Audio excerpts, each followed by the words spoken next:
keutamaan berikutnya orang yang mampu mengendalikan emosi adalah menahan marah adalah kunci segala kebaikan.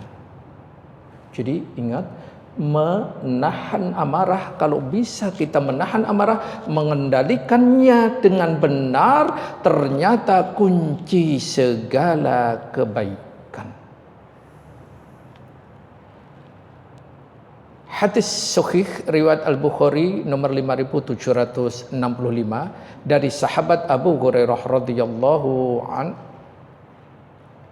Seorang laki-laki datang menemui Rasul sallallahu alaihi wasallam untuk meminta nasihat. Orang itu berkata, "Berilah wasiat atau nasihat kepadaku." Rasul sallallahu alaihi wasallam bersabda, "Janganlah engkau marah."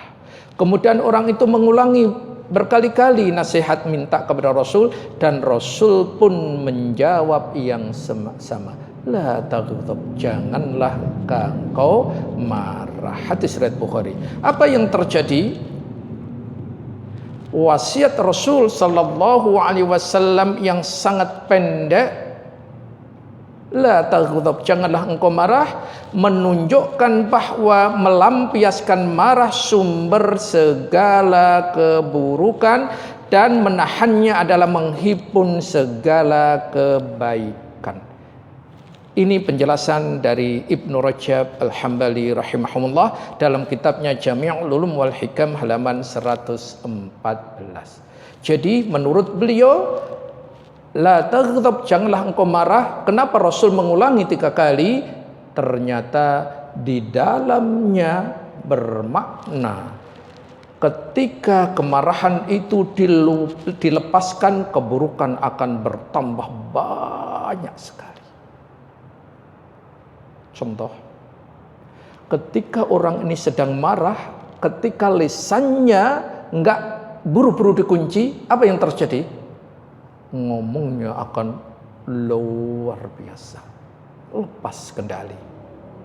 Kemudian ketika omongnya lepas kendali, biasanya diikuti apa? Gerakan-gerakan di luar kemampuannya. Di antaranya, ketika normal mengangkat piring 15 kuat enggak? Kuat sih, tapi memakai energi yang luar biasa. Tapi ketika marah mengangkat piring 20, iya, ngangkatnya kuat, nuruninya yang enggak kuat. Ini. Nah, setelah itu, setelah sadar gimana? Menyesal enggak dia? Menyesal. Itu. Iya. Maaf, ini ana enggak bermaksud menyinggung ya. Tapi hanya mengungkapkan, siapa tahu ada, cepat-cepat dirubah. Itu.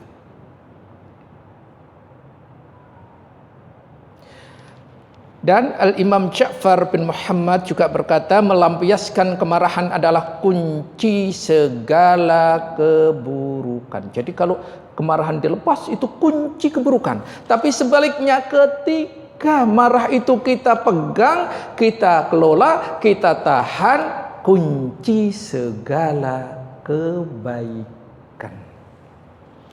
Maka nanti kalau mau marah, bagaimana? Ingat, ya, ingat. Mau dilepas keburukan atau mau dilepas kebaikannya. Kalau dilepas keburukan, silahkan dilampiaskan amarahnya. Tapi kalau ingin mendapatkan kebaikan yang banyak, tahan amarahnya. Sehingga kita mendapatkan kajian ini manfaat ketika pulang nanti. Seperti itu. Karena sekali lagi, marah itu tabiat manusia. Tapi bagaimana cara menjadikan marah yang merupakan puncak kebaikan, puncak keburukan yang banyak sekali kalau kita lepas, bisa menjadi marah mendapatkan ridho ilahi, dipuji oleh Allah. Kendalikan dengan cara apa tadi? Marah zahir kita jadikan marah sifatnya batin. Insya Allah bisa. Tayyib. Iya.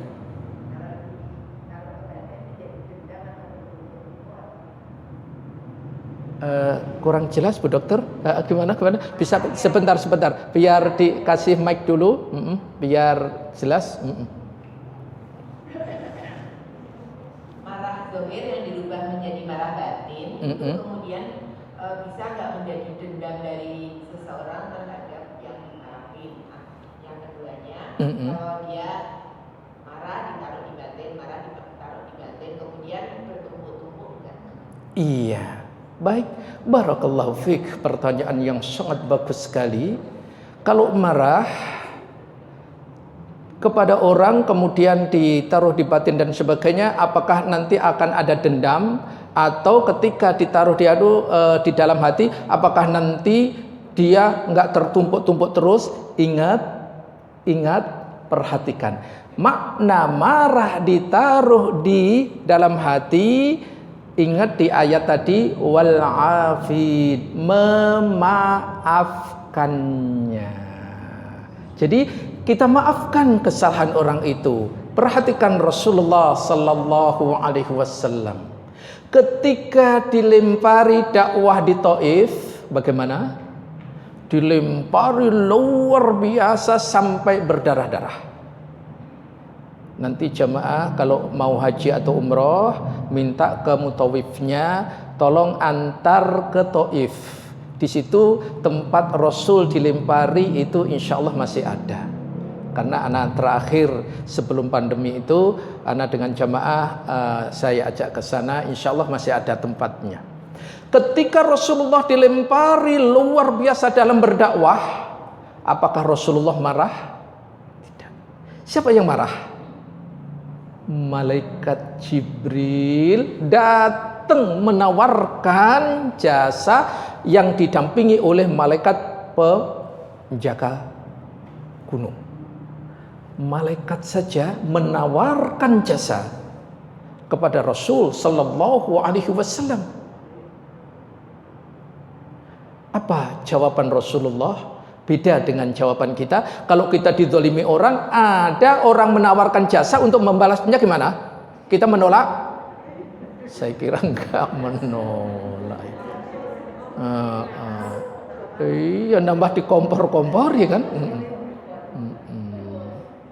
Tapi apa yang terjadi dari Rasulullah sallallahu alaihi wasallam atas tawaran malaikat tadi? Ya Rasulullah, izinkan aku akan kubalik bukit ini biar semuanya mati. Apa jawaban Rasulullah? Jangan wahai Jibril, karena dia tidak tahu tentang aku. Siapa tahu nanti dari sulbi-sulbi mereka akan lahir pejuang-pejuang Islam. Masya Allah. Ini lihat, kemarahan dirubah menjadi akhlakul karimah. Hasilnya gimana?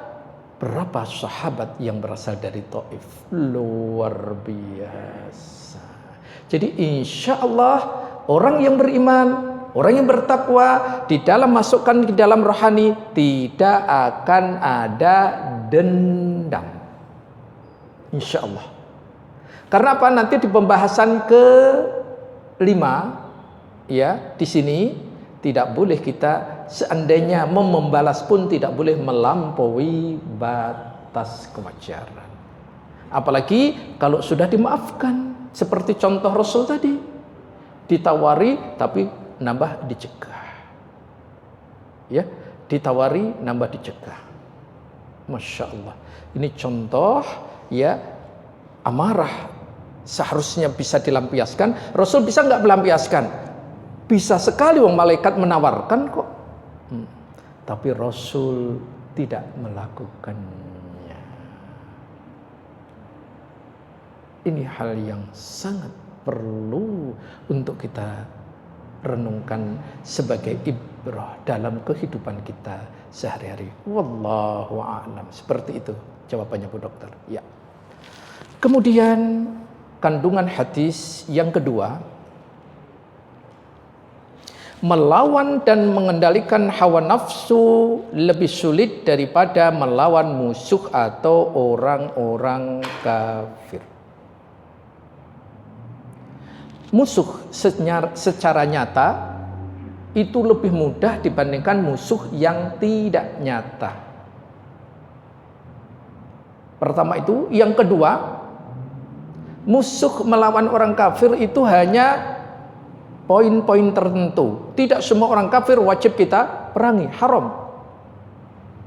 Anak akan bertanya kepada jamaah, orang kafir ada berapa macam? Siapa yang bisa? Nanti hadiahnya pulang duluan. Orang kafir ada berapa macam? 2, 3, 4, 5? Iya, orang kafir ada 4 macam. Kafir dhimmi, musta'man, harfi, dan satunya lagi. Yang boleh diperangi hanya kafir harbi, orang kafir yang memerangi orang mukmin. Ini yang boleh kita perangi. Sedangkan melawan hawa nafsu setiap saat, inilah yang menyulitkan bagi kita. Musuhnya nggak nampak setiap saat. Maka memerangi hawa nafsu jauh lebih sulit dibandingkan dengan memerangi musuh orang kafir. Kita langsungkan kafir harbi, bukan kafir dhimmi, musta'man, dan mu'aqqah. Baik, mari kita lanjutkan. Lantas bagaimana kiat mengendalikan, menundukkan, memerangi hawa nafsu? Secara umum ada 2 cara untuk mengendalikan hawa nafsu. Ini anak ambil dari kitab Asbabut Talkhallas Minal Hawa Ibnu Qayyim Al-Jauziyah rahimahumullah. Beliau memberikan secara umum, sekali lagi secara umum, cara mengendalikan hawa nafsu ada 2. Apa itu? Yang pertama, konsultasi kepada 2 dewan pertimbangan jiwa. Ternyata jiwa pun punya 2 pertimbangan agungnya. Apa itu? Pertama adalah agama Islam, syariat ini. Yang kedua adalah akal sehat. Maka 2 dewan pertimbangan agung jiwa ini 2, dalil nakli dan dalil akli. Mintalah pertimbangan kepada 2 dewan pertimbangan ini. Insya Allah, ketika 2 dewan pertimbangan ini benar-benar kita menemukan, insya Allah kita bisa mengendalikan diri. Maka Ibnu Qayyim rahimahullah berkata, tatkala seorang yang sudah baligh diuji dengan hawa nafsunya, tidak seperti binatang yang tidak diuji dengannya. Dan setiap waktu ia menghadapi gejolak hawa nafsu, maka dianugerahkan padanya 2 penentu keputusan, yakni agama Islam dan akal sehat. Ia pun selalu diperintahkan untuk mengkonsultasikan gejolak hawa nafsunya yang dihadapi 2 penentu keputusan tersebut dan tunduk kepada keduanya. Kita akan ambil contoh jiwa atau nafsu itu ada berapa, ma'asyiral muslimin? Nafsu atau hawa nafsu itu ada 3 di dalam Islam. Yang pertama, nafsu lawamah. Nafsu lawamah ini nafsu yang gak akan bisa dihilangkan dalam diri manusia, karena ini tabiat. Contohnya, ketika kita lapar, maka makan rasanya. Ketika kita capek, istirahat. Ketika kita haus, minum. Dan seterusnya. Itu namanya nafsu lawwamah. Ini ayat-ayatnya sebetulnya ada, tapi ini karena tambahan aja. Kalau nanti jamaah meminta, insya Allah kita sampaikan. Kemudian nafsu lawwamah ini, di tengah ini, netral sebetulnya nafsu ini, ma'asyiral muslimin. Maka kalau nggak dibimbing oleh wahyu dan akal sehat, maka akan turun derajatnya menjadi nafsu amarah bisu. Amar itu perintah, bi dengan su keburukan. Jadi nafsu ini memerintahkan bagi pemiliknya untuk selalu melakukan keburukan. Contoh, makan. Ketika makan ini nggak dibimbing, maka makan ini nanti akan semua akan dimakan. Tidak mengenal lagi halal dan haram. Itu. Yang penting ada, yang penting dapat, yang penting puas. Seperti itu.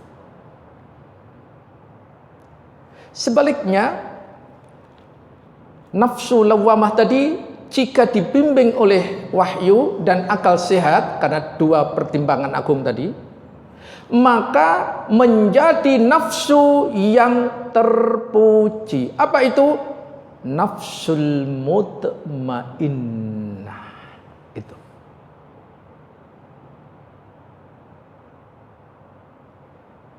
Contohnya ketika makan tadi, makan awalnya kalau hanya makan saja nggak ada bimbingan apa-apa, ya dapatnya hanya satu, kenyang. Tapi ketika dibimbing oleh wahyu, apa yang terjadi? Bukan hanya mendapatkan kenyang jasmani, tapi mendapatkan pahala yang sangat besar sekali.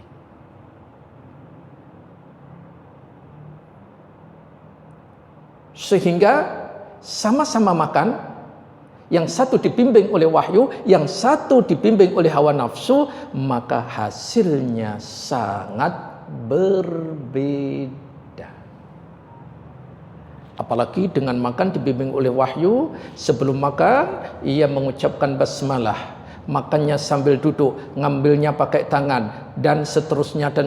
Berapa keutamaan yang ia peroleh padahal hanya makan. Tetapi karena dibimbing oleh wahyu, hawa nafsunya dikendalikan, maka dapatnya pahala yang begitu besar di sisi Allah tabaraka wa ta'ala.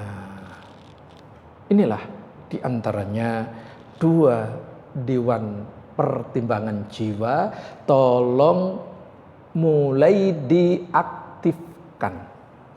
Selama ini kan kita wallahu alam tahu atau tidak, ya kan? Jadi kalau begitu sebelum kita melangkah, mintalah pertimbangan kepada dewan rohani tadi. Apa tadi dewannya? Akal dan dalil. Itu syariat dan akal sehat kita. Insya Allah akan bisa kita mengendalikan hawa nafsu. Kemudian yang kedua, menurut beliau Ibnu Qayyim al-Jauziyah rahimahumullah, jika sedang galau, Afan, di sini ada yang galau? Alhamdulillah tidak ada. Karena kondisinya tenang-tenang semua. Nah, kalau galau itu kan mundar-mandir gitu. Gimana nggak mau mundar-mandir? Orang kita kajian duduk, kan gitu.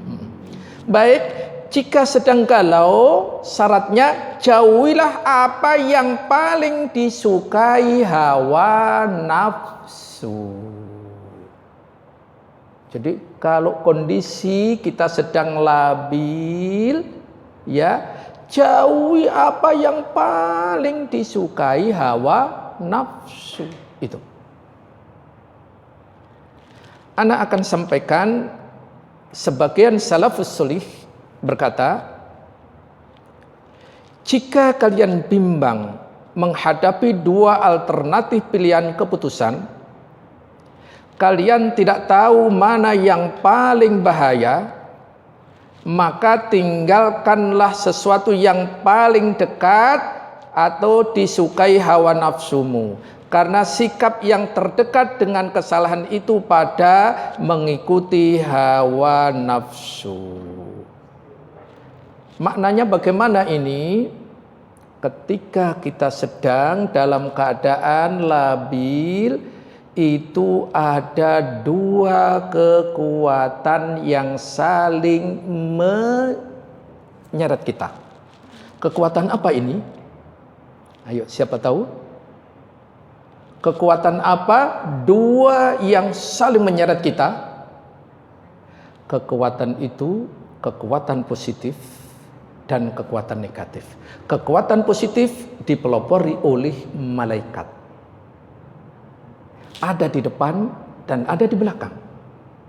Sedangkan dua kekuatan negatif, korin, di kanan dan di kiri kita. Nah ini, mari kita perhatikan.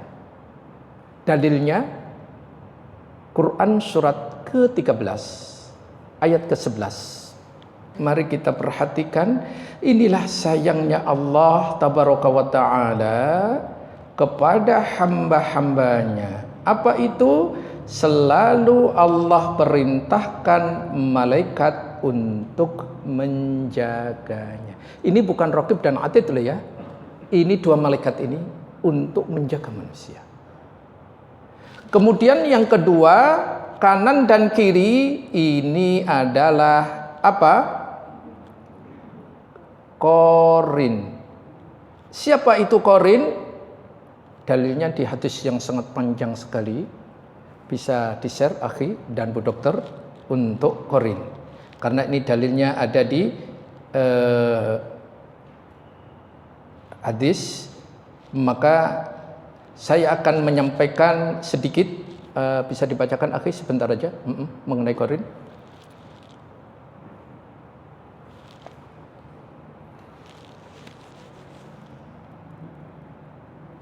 Oh belum ya, belum masuk, maaf belum masuk. Karena ternyata HP-nya belum dikonekkan lagi. Maklum, Ustaz juga manusia. Ya. Siapa itu korin? Korin adalah jin yang ditugasi untuk mendampingi setiap manusia dengan tugas menggoda dan menyesatkannya. Karena itu korin termasuk setan dari kalangan jin.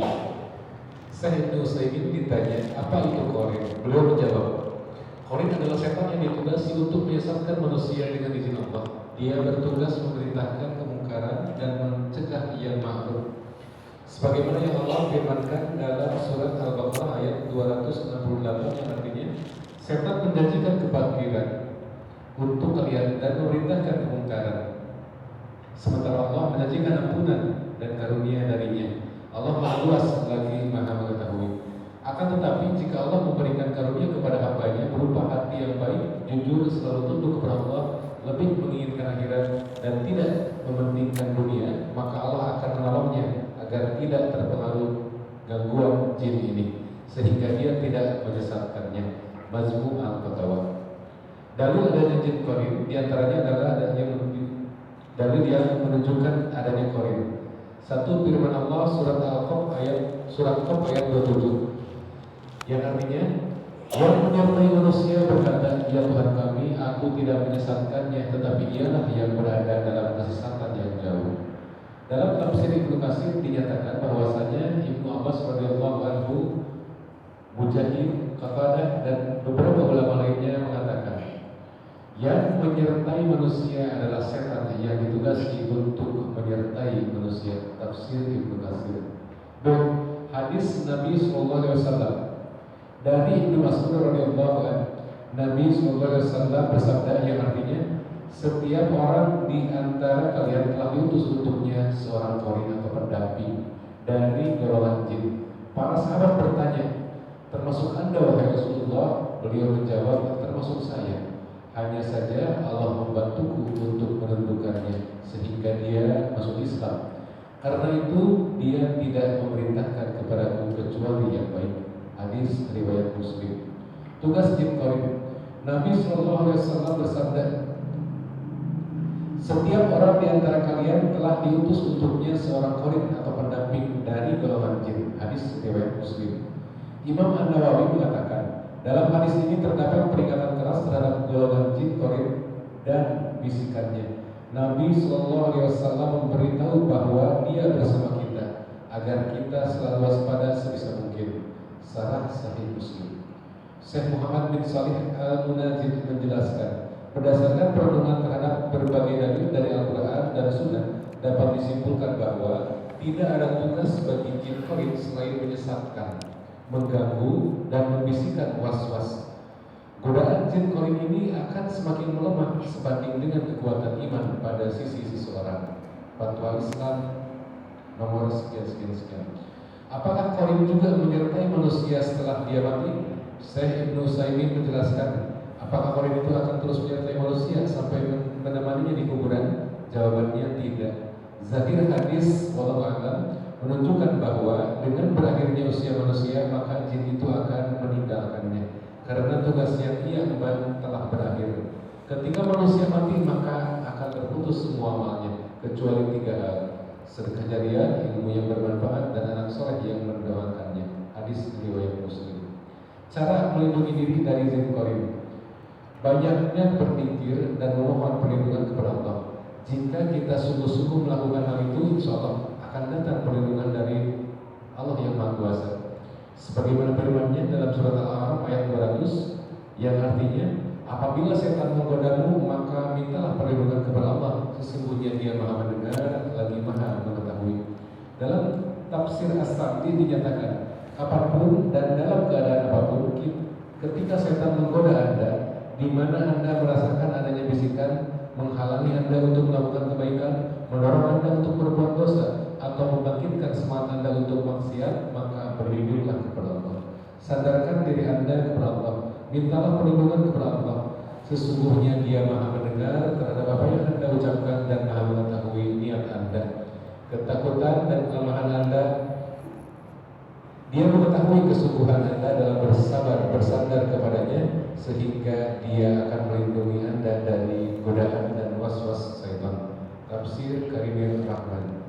Wallahu a'lam. Iya, perhatikan itu ma'asyar muslimin.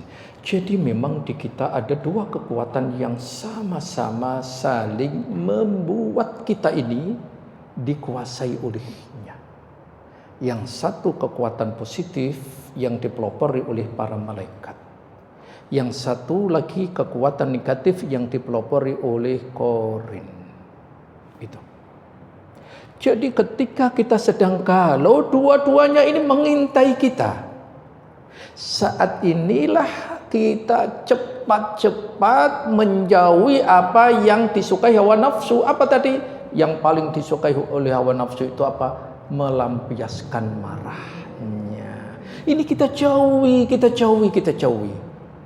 Karena begitu orang sudah melepas amarahnya, keburukan sejuta akan diberuli. Keburukan demi keburukan, keburukan lagi. Itu. Maka ini nanti bagaimana cara ketika kita sedang emosi, apa yang harus dikerjakan. Ini nanti poin berikutnya. Wallahu a'lam. Ini poin kedua atau yang kandungan hadis yang kedua. Sekarang kandungan hadis yang ketiga. Apa? Kewajiban menjauhi marah, mengingat bahaya yang ditimbulkan sangat banyak sekali, bahaya fisik, mental, dan sosial yang begitu panjang ketika emosi. Makna marah itu sangat banyak sekali. Namun kami hanya akan mengambil di antara ini karena keterbatasan waktu, yakni macam-macam marah yang kami sampaikan di awal tadi, biar kita paham. Marah itu dibagi menjadi dua.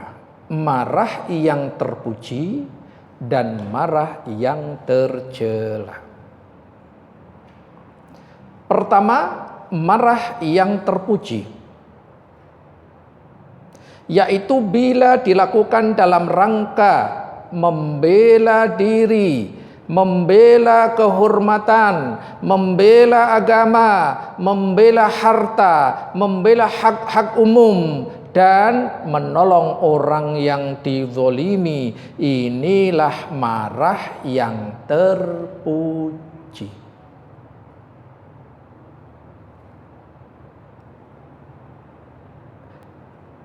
Di antaranya banyak dalil yang menyertakan hal itu. Ana akan ambil salah satu ayat, yakni Quran surat kedua atau Al-Baqarah ayat 30. Jadi salah satu fungsi Allah menurunkan kita ke dunia ini, di samping sebagai seorang hamba, adalah sebagai khalifah. Wa idh qala rabbuka lil malaikati inni ja'ilun fil ardi khalifah.